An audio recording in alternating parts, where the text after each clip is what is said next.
तो एपिसोड की शुरुआत में वो छोटी लड़की मास्टर से कहती है कि क्या इस अकेडमी में कोई कोर डिसाइपल्स भी है। तो मास्टर से बताता है कि हाँ, तुमने सही कहा है, हमारी अकेडमी के 5 कोर डिसाइपल्स हैं और अगर तुम कोर डिसाइपल बनना चाहती हो तो तुम इस साल के आखिर में असेसमेंट पास करके उनको रिप्लेस कर सकती हो। ये कहने के बाद वो उन लोगों को एक फॉर्मेशन के पास ले आता है, जिसके बाद वो फॉर्मेशन जैसे ही एक्टिवेट होती है तो वो लोग टेलीपोर्ट होकर एक और जगह पहुंचते हैं। उस जगह को देखते ही बाइटियन कहता है कि ये तो चुआन गोंगिया है, मगर सेक्ट मास्टर कहता है कि नहीं, ये हमारे ब्लू फायर अकेडमी की ट्रेजर वेपन क्लिफ है। हर तरह के वेपन और ट्रेजर्स इस ब्लू स्टोन के अंदर प्रिंट किए गए हैं और तुम लोगों को बस अब इंतजार करना है कि तुम्हारा वेपन कब तुम्हारे सामने आता है। और जब तुम्हारे सामने तुम्हारे वेपन्स आ जाएं तो कोशिश करो कि तुम लोग सबसे अच्छा वेपन चूज करो। और हर एक बंदा 2-2 वेपन्स को चूज कर सकता है। और वो उन लोगों को कुछ एट्रीब्यूट्स के बारे में बताता है कि रेड कलर का एट्रीब्यूट फायर एट्रीब्यूट है और फिर ब्लू कलर का एट्रीब्यूट वाटर एट्रीब्यूट है, यानी उसके अंदर वाटर ट्रेजर होगा। और ग्रीन एट्रीब्यूट का मतलब है कि ये एक वुड एट्रीब्यूट है। जिसके बाद तुम लोगों को एक पर्पल एट्रीब्यूट नजर आएगा, जिसका मतलब है कि वो थंडर एट्रीब्यूट है, उसमें थंडर लाइटनिंग से रिलेटेड कोई वेपन होगा। और अगर तुम्हें कोई येलो एट्रीब्यूट नजर आ जाए तो उसके अंदर अर्थ लेवल का कोई बीस्ट या फिर कोई वेपन होगा।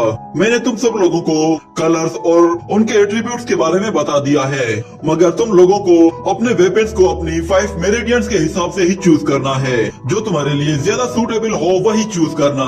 तो वो छोटी लड़की कहती है कि 6 एल्डर, हम लोग हाई लेवल वेपन को किस तरह चूज करेंगे।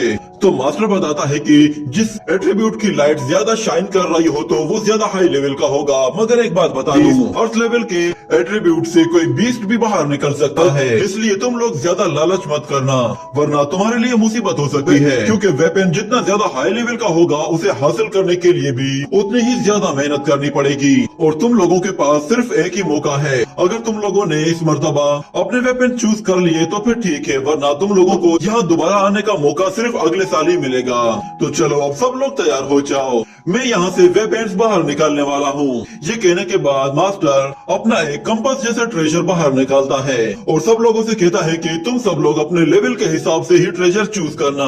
जिसके बाद हम देखते हैं कि उस कंपास से एनर्जी निकलकर सीधा उस ब्लू स्टोन के अंदर चले जाती है, जिससे वो चमकना शुरू हो जाता है। और देखते ही देखते अलग अलग कलर्स के एट्रीब्यूट्स बाहर आ जाते हैं और वो कंपास दोबारा से डीएक्टिवेट होकर मास्टर के पास आ जाता है। और मास्टर कहता है कि चलो तुम्हारी बारी है, तुम लोग चूज करो। और बाइटियन कहता है कि इन सिस्टर ने अपने मेमोरीज के अंदर बहुत ही कॉम्प्लिकेटेड मार्शल आर्ट को सीखा हुआ है, मगर ये बॉडी उन मार्शल आर्ट के हिसाब से बहुत ही ज्यादा वीक है। मगर पास्ट में मार्शल आर्ट को प्रैक्टिस करना बहुत ही ज्यादा मुश्किल होता था, पर आज की बात करें तो आजकल वो सारे लेवल्स कुछ ही दिनों में अचीव किए जा सकते हैं। और मैं लेवल 1 से शुरू करूंगा ताकि 1 बाय 1 स्टेप आगे बढ़ता जाऊं। और दूसरी तरफ हम शुआन को देखते हैं, उसे वहाँ पे एक एट्रीब्यूट में ज्यादा एनर्जी निकलती हुई दिखाई देती है, तो वो फौरन से उसकी तरफ आगे बढ़ती है। और जैसे ही उसे लेने के लिए अपना हाथ आगे बढ़ाती है तो उसे एक जोरदार झटका लगता है। ये देखकर सब लोग समझ जाते हैं कि उन एट्रीब्यूट्स को हाथ नहीं लगाना। और मास्टर भी कहता है कि इन्हें इस तरह हासिल नहीं किया जा सकता। जिसके बाद बाइटियन उस छोटी लड़की से कहता है कि मेरे ख्याल से हमें उन एट्रीब्यूट्स को तोड़कर उनके अंदर से वो ट्रेजर निकालना होगा। ये सुनते ही वो लड़की ऊपर जाती है और अपनी एनर्जी का इस्तेमाल करके उस एट्रीब्यूट को तोड़ देती है। जिसके बाद उसके अंदर मौजूद जेड स्लिप को वो ले लेती है और फिर सब लोगों को बताती है कि उसे एक शुआनजी लेवल का वुडन स्नेक मिला है, जिस पर वो बहुत ज्यादा खुश होती है। मगर शुआन को ये बात बिल्कुल भी अच्छी नहीं लगी, क्योंकि वो वेपन उसे चाहिए था। और फिर शुआन और मोहान दोनों ही तेजी से ऊपर जाते हैं और हम देखते हैं बाइटियन को उसे वहाँ पे एक एट्रीब्यूट नजर आता है जो कि काफी तेज चमक रहा था। तो बाइटियन उस एट्रीब्यूट की तरफ आगे बढ़ता है और हम देखते हैं कि वो अपने हाथों से एनर्जी जनरेट करके उस पे अटैक कर देता है, जिससे वो एट्रीब्यूट टूटता है और बाइटियन उसके अंदर से वो जेड स्लिप ले लेता है। और वो छोटी लड़की उससे कहती है कि ब्रदर बाइटियन, मुझे बताएं आपके पास किस तरह का ट्रेजर है और उसका लेवल क्या है।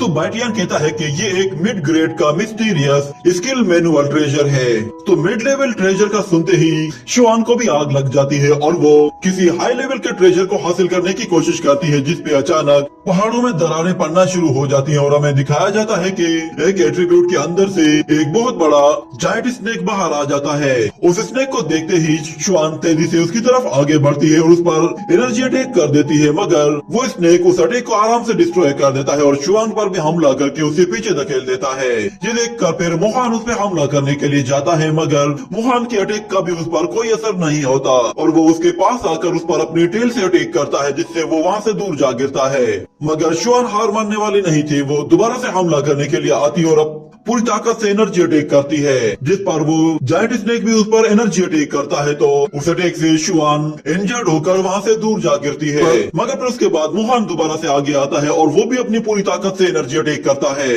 पर उसका भी कोई फायदा नहीं होता। उल्टा वो दोबारा से उस स्नेक से पिट जाता है और खड़े होने के भी लायक नहीं रहता। ये देखकर बाइटियान फैसला करता है कि वो इस एट्रीब्यूट को हासिल करेगा। वो अपनी पूरी ताकत का इस्तेमाल करके उस जायंट स्नेक पर एक बहुत ही पावरफुल एनर्जी अटैक करता है। तो उस अटैक को देखकर वो जायंट स्नेक भी बाइटियान पे हमला कर देता है। दोनों ही अटैक एक दूसरे से टकरा जाते हैं और फिर हम देखते हैं कि बाइटियान वापस आ जाता है और दूसरी तरफ हम लोग उस स्नेक को देखते हैं जो कि आहिस्ता आहिस्ता पूरी तरह से इरेज हो जाता है और वापस अपनी जेट स्लिप में जाता है। तो बाइटियान उस जेट स्लिप को ले लेता है। ये देखकर शुआन को बहुत ज्यादा गुस्सा आता है और वो छोटी लड़की बाइटियान से कहती है कि ब्रदर, क्या तुम्हारे हाथ में जो ये जेट स्लिप है ये एक हाई लेवल का मार्शल आर्ट स्किल है? तो बाइटियान कहता है कि इस जेट स्लिप में एक जायंट स्नेक का प्रिंट बना हुआ है और ये एक लो लेवल कल्टीवेशन टेक्निक है जिसे जेड आइस के साथ इस्तेमाल किया जा सकता है। मगर फिर मास्टर कहता है कि तुम्हारे पास जो ये जेड आइस स्नेक है ये हमारे पवेलियन की 6 मेजर फॉर्मेशंस में से एक खास ट्रेजर है और मैंने सोचा नहीं था कि तुम इस ट्रेजर को हासिल कर लोगे।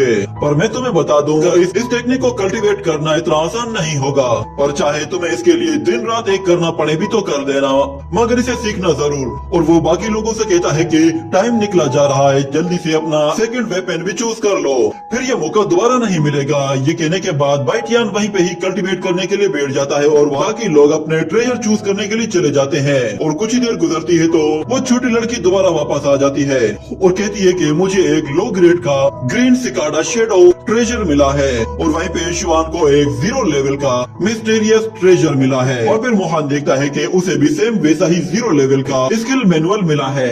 ये देखकर उन दोनों का ही मूड खराब हो जाता है और फिर वो लड़की कहती है कि अचानक से यहाँ पे इतनी ठंड क्यों हो गई है। और फिर वो लोग बाइटियान की तरफ देखते हैं तो उसकी बॉडी से बहुत ही ज्यादा कोल्ड एयर रिलीज हो रहा होता है और देखते ही देखते बाइटियान अपनी नई टेक्निक को भी सीख लेता है, जिसमें उसके हाथ में हमें एक स्पिरिचुअल स्नेक को दिखाया जाता है। बाइटियान उस स्नेक को जैसे ही रिलीज करता है तो वो एक पहाड़ से जा टकराता है, जिससे जबरदस्त धमाका होता है। ये देखकर सब लोग चौंक जाते हैं और फिर बाइटियान मास्टर से कहता है कि आपने कहा था कि इसे प्रैक्टिस करना बहुत ही मुश्किल है, पर मेरे ख्याल से इससे इजी तो और कुछ था ही नहीं। ये सुनकर वो छोटी लड़की बाइटियान के लिए बहुत खुश होती है और फिर ये सीन यहीं पे कट हो जाता है। अगले सीन में हम लोग बाइटियान को देखते हैं, वो एक जगह एक बुक पढ़ रहा होता है और फिर वहाँ पे किलियान भी आ जाती है, जो कि बाइटियान को वहाँ पे देखकर कहती है कि अरे तुम भी यहाँ पे मौजूद हो, मैंने सोचा नहीं था कि तुमसे यहाँ मुलाकात होगी, लगता है कि शायद तुम अकेले हो, क्यों ना मैं भी तुम्हारे साथ बैठकर खाना खाऊं। तो बाइटियान कहता है कि हाँ आ जाओ और इसी के साथ ये एपिसोड यहीं पे ही एंड हो जाता है।